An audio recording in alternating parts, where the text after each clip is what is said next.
It's Cardboard Time, episode number 135, and I'm your host, Arwen Cathke. On today's episode, I have reviews of Garden Lake and In Front of the Elevators. So I do want to say that I'm feeling better. Last time I was actually recovering from something that I had picked up while I was out in Minnesota. Thank you to everybody who reached out about that, but the show had to go on. I needed to get something out. We have plans for later this year that require me to get to 150. But thank you to everybody who reached out, and yeah, definitely feeling better. Speaking of feeling better, let's talk about the Shelf of Aspiration, because I'm feeling better about these numbers. It is at 123.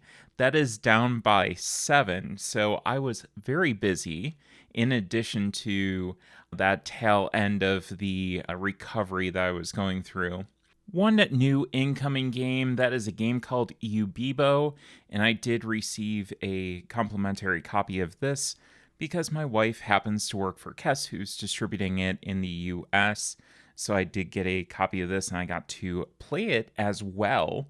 I got 8 games played, Ubibo being one of them. Ubibo's a dexterity game where you're trying to flip over cards and basically put wooden dowels in between your hand and somebody else's. The cards tell you which finger the dowel has to go between, and it's incredibly tricky. I'm horrible at it, but it's a really good time. I've played it a few times so far. Haven't won, but it's still fun. Let's talk about some of these other games. In Front of the Elevators also got played, as well as a Familiar Find. Familiar Find, I believe that I have scheduled for next time to talk about, so if you're interested in that, definitely stay tuned. Pirates of the High Teas, I finally got the full version of the game to the table. It feels like I've been talking about this game and kind of demoing it forever and seeing it around. So I was very glad to finally have the full version of that in my hands and be able to play Emily's game myself in its full form. Garden Lake, which is a game that I will talk about today, I got that to the table, as well as Too Many Bones Unbreakable. I was putting all of my Too Many Bones stuff away. I almost completed my collection of Too Many Bones stuff, and I'm just waiting for the Splice and Dice expansion to become available again, and that should pretty much take care of it. But I got the Unbreakable expansion, or kind of standalone expansion, out to the table, and that was the one remaining standalone expansion that I hadn't gotten out to the table yet, and really enjoyed myself. I played with Riffle for the first time, and what an experience that was. I do definitely want to play with Trover as well, the brand new, not Gearlock Kobold, but the new character for Too Many Bones. It was great being able to get back into the system and play that again and see why I fell in love with it to begin with. It's still a really fantastic game, and after spending so much time on the Elder Scrolls and playing that so much, it was nice to have that return to Too Many Bones and kind of come back to that. So yeah, really had a great time with that and got my butt kicked, but that's the way that it goes in those games. You got to be good to win. I also got Vibes out to the table. That is Zoe Alred's game, and very interesting, a multi-victor or non-victor game, depending on how it's played and who wins and who loses. It was definitely an interesting experience that I will probably talk about a little bit later. Good Puppers 2 as well, I got that to the table. I did already play the original a while back, but we did get the expansion in, and we finally got that to the table as well. So a lot of activity, a lot of good board game time that came up, and I was finally able to go and get some stuff to the table. So hopefully that continues. We'll see. Every single time I say that, usually I wind up not being able to get stuff to the table, or a bunch of stuff comes in. So we'll see. I know I got a couple of things on their way.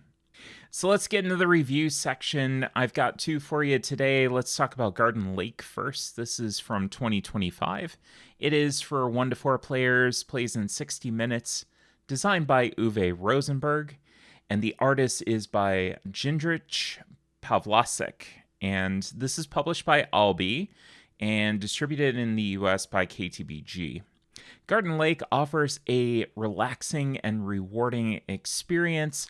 Players build their garden lakes with water lilies and koi fish using pentomino tiles.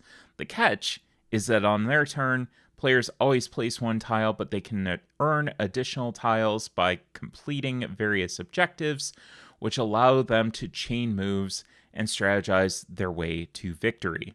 So thanks to KTBG for the review copy of this. I did pick up a copy of this at Gamma while I was there. So thank you for allowing me to check this one out. Uwe has put out a lot of polyomino tile games in all sorts of different flavors. This is his latest iteration. I don't know of any newer ones.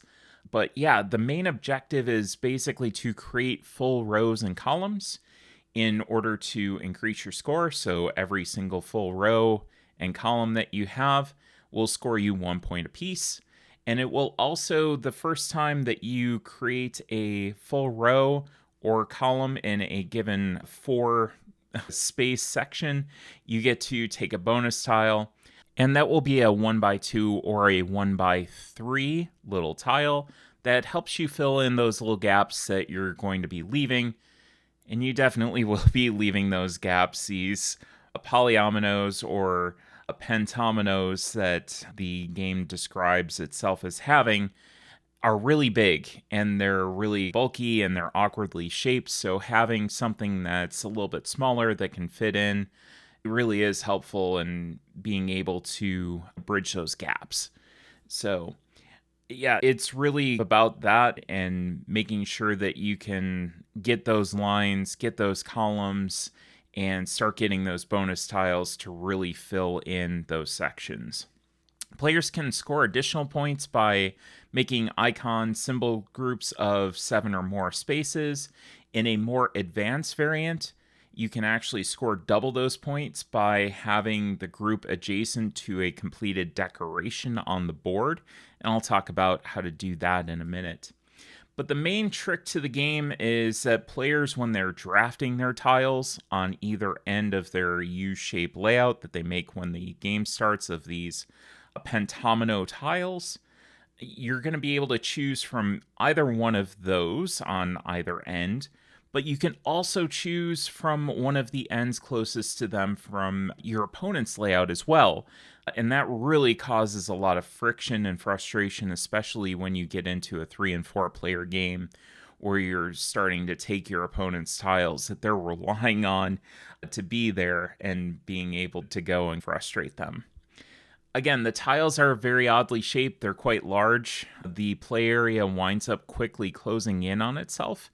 And talking about that, this advanced variant with the decoration tiles, basically the way that you get those is completely surrounding a shape without filling it in that's defined on the sheet that you're going to put into your little player board. And that way you get this decoration tile, and it doesn't score you any points on its own, but it does double any of those groups that are adjacent to it.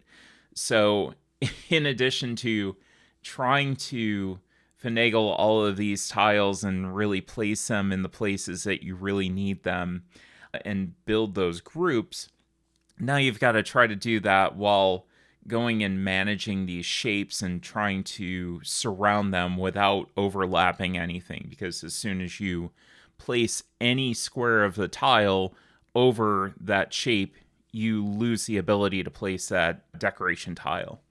So it's really frustrating, it's really tough, and really for players who don't like that spatial element, this game isn't going to change your mind about that. You are definitely not going to like this. It's going to cause a lot of friction for you. If you do that, and you like that frustration, and you like that spatial puzzle, you probably want to keep listening. For me, much like in other Rosenberg Polyomino games, it's an exercise in who can most efficiently build out their area. You're minimizing that open space, you're filling in those lines, you're trying to make sure that you can piece together those matches the best that you can. This one, you also have that small degree of potential hate drafting that you're getting into with your opponents. That said, solo players, on the other hand, get to just choose from the 2 tiles on each end of their layout. It almost feels like a completely different game. It's a much more zen experience. You're able to take your time and kind of look at things and feel it out and say, this could go here, that could go there. You can look ahead. You know what's kind of coming up because you know what you're going to take and what you're going to place. And it really does feel like it's a tale of 2 games, with the solo mode being a much more zen, peaceful game that really feels closer to what the theme is. You do still have that feeling of the walls closing in, especially when you make bad decisions like I do, but it's much easier to kind of take things at your place, or at your pace, rather. Timing on this is a bit different from what's printed on BGG. I know BGG has a 60-minute time limit. I think there's a 45-minute time limit on the box. The 60-minute side of things is definitely going to be more towards that 4-player game where everybody's got these polyomino tiles that are in front of them. The game gets bigger as you add more players with the amount of tiles that are in play. The amount of tiles per player is the same, but you have more players and therefore more tiles. So I was able to wrap up my solo games in under 20 minutes each. I timed both of them. One was 19 minutes, one was 17 minutes. So you're really able to get through those very quickly. The theme is nice. It, again, lends itself closer to the solo side of the game with that more serene feeling and those vibes. From a vision and accessibility standpoint, I had no issues. The symbols are distinct enough and easy to tell apart, the ones that you're putting together to make those groups. Other than that, there's no real colors that you have to worry about. For me, the vision and accessibility was absolutely fine. So for my final thoughts, if you need more Uwe Rosenberg kind of crazy tile laying games in your life, this will be up your alley. I did what this did way better from a solo perspective than the multiplayer. Although it's very easy to get to the table with others, it's very easy to teach, it's a small rule book. But if you're looking for something radically groundbreaking in the genre with these pentomino tiles, you're probably not going to find it here. You can find it in his other games. But it is a nice addition to the lineup for those fans of his other polyomino games, for people who really enjoy the other polyomino games like Patchwork, and I think it was Summer Garden or Cottage Garden. Those games are going to be kind of similar in vibes with a few different changes. This feels like all the different mechanics have kind of been done a little bit before, but they're still very welcome, and I still had a great time playing this. It's certainly something that's going to be sticking around on my shelf just from a solo perspective alone. Being able to get that solo game done in 20 minutes and still have that nice brain burn, I feel like this might be one that I come back to a little bit more as time goes on, and I'm looking for that solo experience. So that was Garden Lake. And the other game that I want to talk about today is In Front of the Elevators. This is from 2019. 2 to 4 players in 20 to 40 minutes. The designer is Sashi. The art is by Takako Takarai, and this is published by Sashi and Sashi. In Front of the Elevators is a card game in which you compete to get more of your family members in front of the elevator line at the department store than other players can. Today, the whole family has come out to do some shopping at the department store, but there's a crowd in front of the elevators. Can we make it to our favorite floors? Mom's cut in after dad's, grandpa's butt in front of girls. Everyone is skipping in line. When 3 friends find each other, they head to the cafe instead. Can your family squeeze into the crowded elevator? Your goal is to help your family members get onto the next elevator, which can hold only a few more people. You score points for each of your family members who get on. All family members have a cut in line ability or a lost child ability. Use those abilities well to cut your way in front of the elevator line and to squeeze into the elevator just before the doors close. If they get onto the elevator that goes to their favorite floor, you will get double points for them. The game is played over 3 rounds, and scoring takes place at the end of each round. Players total their round scores to find a winner. So I picked this one up at the new Tower Games location in Bloomington, Minnesota, when we were out there recently. I have heard about this quite a bit from different people. I've had my eye on it just because of those reviews and those glowing recommendations from a bunch of different people in the hobby that are kind of more tuned in to some of the games that are outside of the US, which I like to kind of keep my eye on and see what I need to pick up that's not coming to the States. This is really a game that revolves around timing the cards that you play properly and making the most out of situations that you find yourself in, and really making the most out of your family member abilities. So you're going to have a hand of 3 cards, you're going to play one, you're going to draw one, and the fun thing about that is the fact that you can place your opponent's color of family members as well. It really makes it very interesting. You're going to start with your own cards, but eventually you are probably going to wind up with your opponent's color cards in your hand, so you can kind of screw them up. You can put them in places that aren't going to score them anything. It really makes it kind of sing pretty well. I found some of these rules worked really well together, and specifically this one set really stood out to me as being very clever. The fact that you have this cafe rule of 3 of the same type of family members in a line at a given time.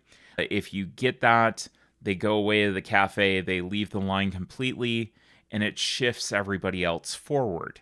This kind of works very well in conjunction with the fact that you get double points for certain family members that want to go to a specific elevator.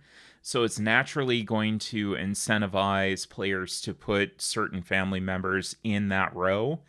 And the fun conversations that you get to have when that pairing of 3 happens and those family members go away, especially when somebody hasn't been paying attention and all of a sudden they see it, it's kind of magical. There's no other way to really describe it. It just works incredibly well, and I love that kind of duality of rules that go together so well. Towards the end of the round, positioning of family members kind of transitions from being more loose and free. You're just like, I could place this person here or here. They might be there at the end. I don't know. But when you have more of that certainty, it really gets a lot more thinky and a lot more strategic. And it's fun to see that transition as well. There's a lot of those great moments with people around the table when family members sneak into a scoring position at the last second, or so that cafe rule is going to come back in, and at the last second you place down that third person that shifts everybody in line, and now all of a sudden you had somebody that wasn't going to score anything and now they're scoring huge points. So it's a really fun, lighter game, but it can be interesting from the decision space that you get and the decisions that you're going to make. From a teaching standpoint, it's relatively easy. I will say there's a caveat to that. There was some confusion about who got to cut in line in front of who with the symbology. There's a family member of one type, and then there's a different family member that it shows where they get to cut in front of the other one. And that order of operations is a little bit more difficult to decipher for some people. And that's something that I had to focus on, that the person in the back cuts in front of the person in front. So you look at the person in the back that you're placing, and they get to cut in front of that person. It does get a little bit tricky from there, but after people get that nailed down, it's pretty straightforward. I do love the theme on this.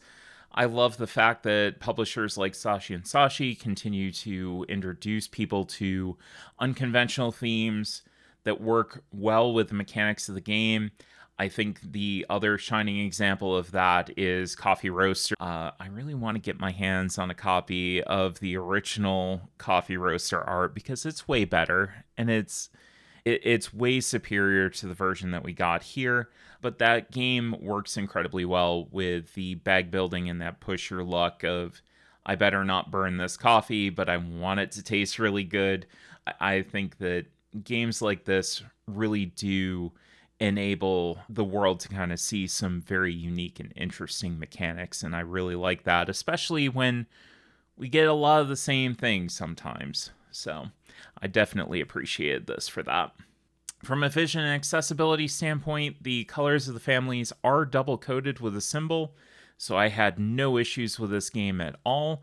There were English rules included in this game, so that's another thing that I did appreciate that, and most everything was symbol based as well, so as soon as you got the mechanics down, there was nothing that you really had to read at all. Everything was pretty decipherable once you got that symbology down and in front of you.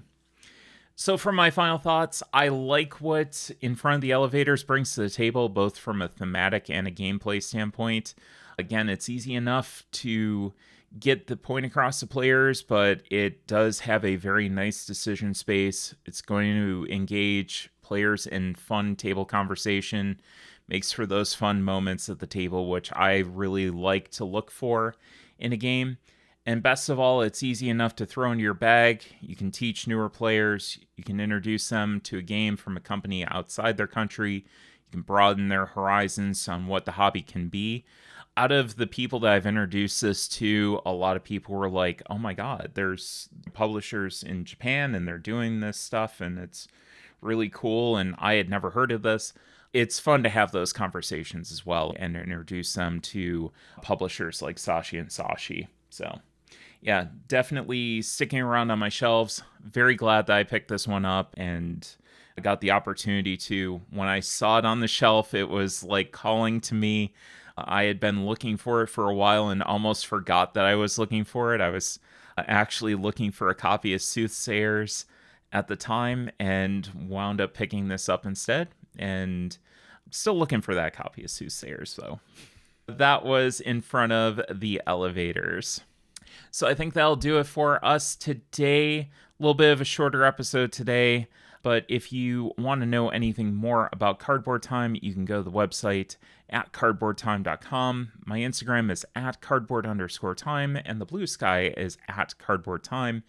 The Discord can be found on the Tabletop Express server. You can always go to the website, or you can email me at cardboardtime@gmail.com for that invite. And any questions, suggestions, or ideas for discussion topics, you can email me at that email address. For the LGBTQ plus community, things are very tough right now, but the world is absolutely better with you in it. Let's keep fighting. And as always, thanks again for listening, and we'll see you around the table in 2 weeks for another episode of Cardboard Time.